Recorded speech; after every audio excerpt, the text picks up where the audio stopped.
In this video, we're going to look at over 20 different terms used in the home education programming. So if you'd like to follow along with these over 20 terms, please download the PDF document that I've included as a download, and you'll find that link just below this video on the website. So let's get started. So the first grouping of terms has to do with the different kind of programs here in Alberta. So the two types of programming that we have here in Alberta, education programming that we have here in Alberta, can be broadly categorized into two different categories. One is parent-directed and one is teacher-directed. So parent-directed is as the name sounds. It's directed by the parent. The parent makes all the decisions as to what is studied, when it's studied, how it's studied, which resources are used, the scope and sequence, all of the evaluation, all those things. And so then on the teacher-directed side, the teacher makes those kind of decisions. The teacher-directed follows the program of studies of Alberta Ed. Parent-directed doesn't have to. In home education, the parent can follow the program of studies of Alberta Ed, but the parent can also create his or her own program. So that is why it's parent-directed. So teacher-directed is school. In high schools, teacher-directed is for the courses that end up with course credits, whereas parent-directed is home education. All the education programs in Alberta will fall into one of those two categories. Home education, which is sometimes called traditional home education, falls into the parent-directed programming. It's called traditional just to set it apart from other terminology that can kind of muddy the water in terms of what people consider to be home education or homeschooling. So anyway, parent-directed is home education is parent-directed. The other term is homeschooling. That's a term, let me go back to home education. That is the official term recognized by Alberta Ed for home education. The term homeschooling is not an official term recognized by Alberta Education. I use homeschooling and home education interchangeably, as do most people in Alberta. However, if you want to be official and technically correct, home education is the correct term to describe parent-directed learning. Homeschooling is a generic term. It just means that the learning is happening at home. The learning could be teacher-directed at home because that would be, which is the next term on the list, online learning. So online learning is sometimes called homeschooling just because the parent thinks, well, my child is at home and he or she is learning from a school, so that's homeschool. Fine, homeschooling is not an officially defined term, so it can mean a lot of different things. So just know, if you really want to be technically proficient and accurate, home education is parent-directed. Homeschooling can be lots of different things. The other programming option here in Alberta is a combination of parent-directed and teacher-directed. So if you have a little bit of parent-directed, a little bit of teacher-directed, that's what's called shared responsibility. In the recent past, that programming was called blended. Now it's called shared responsibility. So again, that is a combining or sharing of responsibility. Some responsibility of the child's learning will be fulfilled by the parent, and some of the responsibilities will be fulfilled by a teacher. So you have both parent-directed and teacher-directed all under one roof, and that's why they call it shared responsibility. The next term is aligned programming. So the aligned program is actually not an official term. It is not recognized by Alberta Education. It's a term, it's more like a marketing term or maybe an advertising term that describes several different programs. Because it's not an official term, it's not an official program, it gets referred to quite often as if it's an official program recognized by Alberta Ed, included in the program of studies, but it's not. So that term can mean anything a school wants it to mean. So I'm not going to go into aligned. I don't have a high opinion of it, but just know that aligned programming is not an officially recognized program. It yeah, there's a lot behind that, but we won't go into that at this time. The next grouping of terms has to do with the registration process. So the first term on the list is associate board. What is an associate board? Well, an associate board is any public or separate school board, school division that, is just that would be offering home education. The other term is associate private school or associate accredited and funded private school.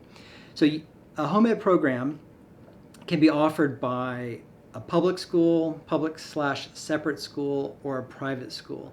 Now, technically speaking, Alberta Ed has set it up so that the home ed program is actually being offered through a school board, if that program is being offered by a public school or a separate Catholic school, or it's being offered by an associate private school if it's a private school. So again, you can get the home ed programs can be from a public separate school board or a private school. An associate board, again, is the actual school division that's offering this home ed program, and that school division can be public or separate. Home ed program can be offered by a private school, and that term is an associate, because these schools or boards that are offering a home ed program are your associate. The Alberta Education Act recognizes and establishes your homeschooling program as a school. So that truth is reflected in this term, associate board, associate private school, because they are associates with you in this process. The term associate board and the term associate private school recognizes your authority as a home educating parent and controller in the authority of a school that the Education Act recognizes. So they are your associate. So hopefully that describes clearly what an associate board is or an associate private school.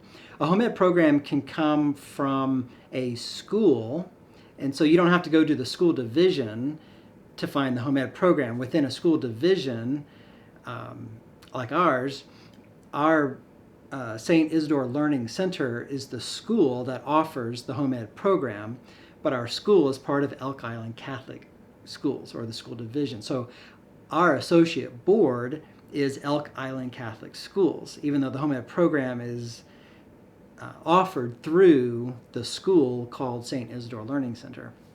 Whereas, let's say Wisdom is a home ed program that's offered through an associate private school. So both programs, The and Wisdom, are offered through schools, but in the case of The, it's through the school, but ultimately offered by the associate board of Elk Island Catholic, whereas with Wisdom, it's the home ed program is Wisdom, offered through the school, Trinity Christian, but ultimately through their society, so their school. So there's some background on those two terms. The next term is resident board. So your resident board is the school division, the public school division for your geographical area.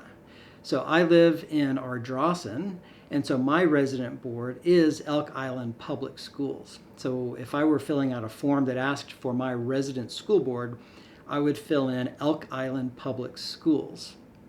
Now, if I register as a Catholic member on your property tax form, then I can say my resident board is Elk Island Catholic Schools. But again, your resident board is where you reside. So resident boards, where you reside geographically. So you can obviously go to a resident school. As a matter of fact, the resident school board is obligated to take you as a public school student. So that's in, I would say, comparison to our next term, which is a willing non-resident board.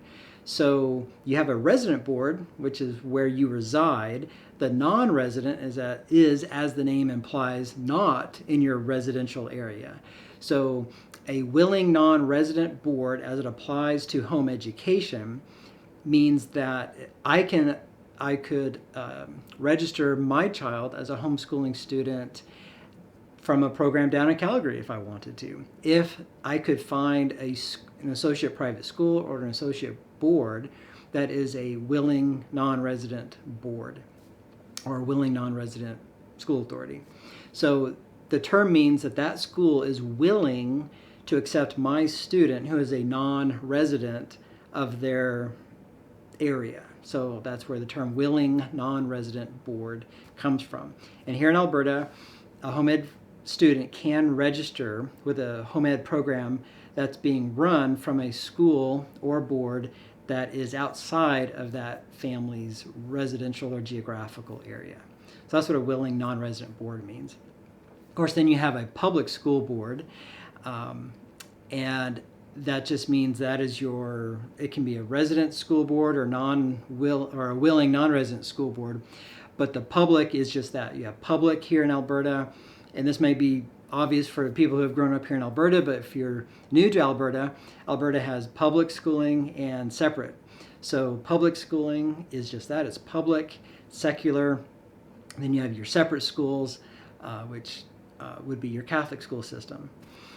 The next term is notification form. So notification form is the form that home education students will use to register. So some people just call it an enrollment form or registration form, but technically speaking, it's the notification form. I like to use the word notification form for all the reasons that I explained in the first video where I talk about the importance of the name notification form. But for now, with this glossary video, suffice it to say that's a notification form along with the next term, education program plan. Those two documents form registration. So notification form's your registration form. The education program plan is a document that's required for registration, due at the same time, due before September 30th, which is the deadline, the count date, which is our next term, for registering for home education. So the program plan is going to ask for which outcomes, and we'll look at the definition of what an outcome is here in a moment, but it's going to list, or you're going to list or select the outcomes that you will teach your children. You'll list the topics, the subjects, the resources, the methods, strategies, things like that. And you're just telling the school, you're telling Alberta Ed what it is your plan will entail for the school year for your child. So notification form, education program plan together form registration. And that registration, if you want funding for the school year, needs to be completed by the count date. And the count date is the school term for September 30th, which is the last day for registering for funding. So wherever your child is registered on the count date or on September 30th, and if September 30th lands on a weekend, then you back it up to where the last school day of September, wherever your child is on that day, that's where your funding will go. So the count date is really the deadline date. That's the count. So that's the count, the numerical count that Alberta Ed will use to determine funding. So they count how many homeschoolers or how many whatever students are in a particular program, and that's the number that Alberta Ed uses to establish funding. So if you don't get your registration in by the count date, you can still home educate. You can be at one school on the count date, and your funding will go to that school. And let's say it's a teacher-directed school program in your resident school board, your resident local elementary, and then 2 months later, it's not working out for whatever reason. You want to change to home education. You can change mid-year. You have that right as a parent. You can always change programs. It's just that you won't get funding because you have changed after the count date. So the importance of the count date has to do with funding. So that's what a count date means. Speaking of funding, let's go right into that. The next term for funding is home education funding. And here in Alberta, home education students are funded, and that funding is to help reimburse or help defray the many costs that you, the parent, will pay for learning materials. Could be tutoring, could be group lessons, all sorts of things. You can be reimbursed, and those reimbursements come from each child's funding. That funding is per child, but I think all home ed programs here in Alberta will pool into a family account the funding from each child. So if let's say you have 3 children, that's 3 children times the funding amount for that school year. That total amount goes into your family fund so that you can spend that total amount up to how you determine. We don't track it. I don't think any program in Alberta tracks the dollars per student. It's dollars for the family. So let's say one child has high expenses for some real expensive resources. That's fine. You have family funding per student, if that makes sense. So again, you don't have to track, so many dollars for Johnny and so many dollars for Susie and so many dollars for Robert, right? All 3 are just combined into one pooled family account from which you can spend that reimbursement funding. With as is most programs, you can spend that funding by, I'm getting a little off topic from glossary of terms, but you can spend the money directly, so out of pocket, get reimbursed, or with purchase order numbers. But you do have that funding per child in a pooled family account. There are criteria items for your reimbursement. You can't spend the money on just anything. And so on our website, you can find a full list of learning resources and tutoring and things like that. Anything that can be reimbursed. Now, I shouldn't say anything. The list is my best effort to determine on a year-to-year basis what Alberta Ed will allow. Now, Alberta Ed a few years ago came out with a document called The Standards, and they tried to use that document to create a standard by which all the home ed programs could determine which learning item is reimbursable and which is not. It's not that helpful, so I tried to create a list that is helpful, and you can find that from our website in the How It Works under funding. You can download that list. But again, you can't spend the money on just anything. There are some limits and criteria set. So the next thing on the list, returning to the school any item, that's not really a term, but it's more of a rule, and that is that Alberta Ed has allowed or is allowing home ed programs, the school, the associate board or the associate private school, to actually require you, the parent, to return to the school any material object that you purchased with your homeschooling funding if the school requires it. We don't require it, and very few actually do. Some of the programs, though, that offer an aligned program do require you to return materials that you've purchased with home ed money, and there are conditions. If you leave after 1 year, they say, well, you have to return the computer, or you have to stay 3 years if you're going to keep the computer, or something like that. So just know maybe that's something for you to ask as well when you're trying to figure out which program you want to go with. Does that school require you to return the materials that you've purchased with your home ed money? The answer from us is no. It is yours. You are going to be able to keep that. All right, let's keep going here. Number 4, or category number 4, the home ed teacher. So according to regulation, the school that you choose, or the associate board or associate private school, will assign a teacher who is supportive of home education, that's actually written in the regulation, to provide 2 evaluations or to evaluate your son or daughter twice a year. So for us, it's once in the first semester, actually for just about everybody, it's once in the first semester and once in the second semester.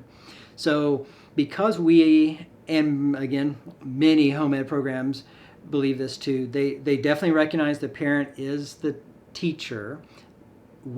Our home ed teacher is the facilitator. So even though according to the Education Act, yes, certified Alberta teacher. But we refer to that teacher as a facilitator. So whenever you hear the term a facilitator, just know that that's your home ed teacher, and that home ed teacher or facilitator is there technically and minimally to conduct 2 evaluations that are required by the regulation. But really, practically speaking, I think if done well and correctly, your home ed teacher or your home ed facilitator is your consultant, your support person, and your counselor, just your idea person if you're looking for ideas. So your facilitator is your support, and also usually your liaison to the school. So you'll get to form usually a really good working relationship with that facilitator, and oftentimes if you have a really good working relationship, you'll have the same facilitator for all your children and for years and years, and it's a neat friendship that will develop with your facilitator. So that is what the term facilitator means. The next item on this list is the schedule of outcomes, and you'll find this at the end of the home ed regulation. And it's just a list of outcomes or goals that Alberta Ed would like you, the parent, to have, or some people would say they require you to have. But these outcomes are incredibly general. Things like teaching your children how to read for enjoyment and for information, learning to work as an individual and as part of a team, very general outcomes. The term sounds a little lofty, schedule of outcomes, but it just means that it's been tucked at the end of the home ed regulation as an index. So don't let the title make it sound more daunting than it is. It's not daunting at all. But when people talk about the schedule of outcomes, or if you see it in the program plan, or you see it on the notification form itself, just know that when it talks about the schedule of outcomes, it's just talking about a list of goals that are listed in the back of the home ed regulation. So lettered A to T, if you really want to see it, you can go to our website in the How It Works page, and you'll find it there. So again, you will see the outcomes listed, not listed, but mentioned and referenced in both the education program plan and then the evaluation template that we have, and then again in the notification form. So you'll want to be familiar with the term, maybe even look at the list so you know what it is, and it doesn't, it's not a mystery, right? So, all right, the next item and last item is the Guide to Education. So the Guide to Education is, I'm going to say, somewhere between policy and regulation. It's Alberta Ed's handbook. It is the rule book by which Alberta Ed expects all schools to play. So if you ever needed to know a policy on something, these, I guess, policy rules that support the regulation. So Guide to Education, again, is like a handbook. So rules that would cover challenge exams. For example, a challenge exam, a student can only write a challenge exam for a particular course one time. So all your eggs are in that one basket. You write the exam, let's say for English 20-1. You get one shot at, you as a student get one chance to write the challenge exam for English 20-1. And if you fail the test or the exam, you can't write it again. You have to enroll in the course. So that's a rule. That's not my rule. That's Alberta Ed's rule. Where can you find it? In the Guide to Education. So those kind of things are in the Guide to Education. Again, it's a handbook from Alberta Ed that schools will take and then form their own local policies based on the Guide to Education. So there you have it. If you learn all of those terms, then you'll be able to speak just like a true homeschooler.